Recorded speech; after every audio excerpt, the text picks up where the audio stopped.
تو اب ہم ذرا آج کے دور پہ ذرا نظر ڈالیں نا، تو کیا نظر آئے گا؟ مجھے آپ بتائیں کہ آج کیا لوگوں کا حال ہے بھائی؟ نمازوں کی کیا کیفیت ہے؟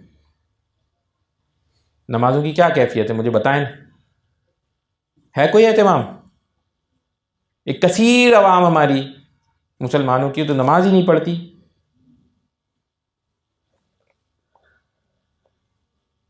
ہم پھر کہتے ہیں کیا؟ ہم کہتے ہیں کہ دیکھو دنیا میں مسلمانوں کا کیا حال ہو رہا ہے، یہی کہتے ہیں نا؟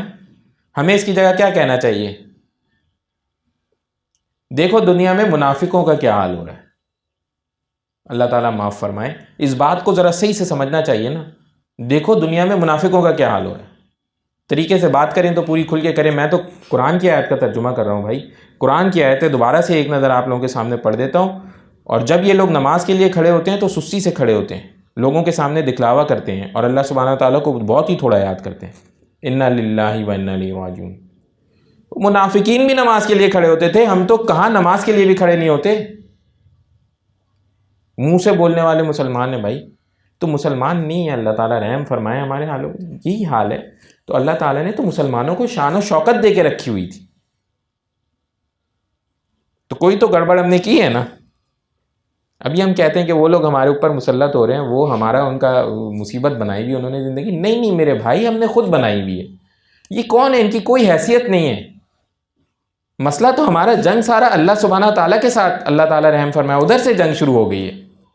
کھلم کھلا سود کھاتے ہیں، کھلم کھلا سود لیتے ہیں، دیتے ہیں۔ قرآن کی واضح آیت ہے کہ تم سود میں جو پڑا وہ اللہ اور اللہ کے رسول کے ساتھ جنگ کرتا ہے، تو تم ڈرتے نہیں ہو؟ خوف نہیں آتا کہ ہم یہ کیا کر رہے ہیں؟ تو خوف نہیں آتا تو بس پھر یہ اس کے تیار ہونا بھائی۔ کسی نے کسی کا کیا، یہ دنیا میں ایک پتا بھی اللہ کے علم کے بغیر نہیں ہلتا۔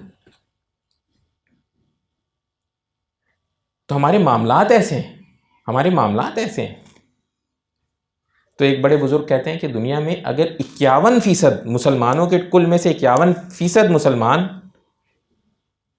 نمازیں صرف پکی کر لینا، تو مسلمانوں کا زوال رک جائے گا اور کفر کی کامیابی رک جائے گی۔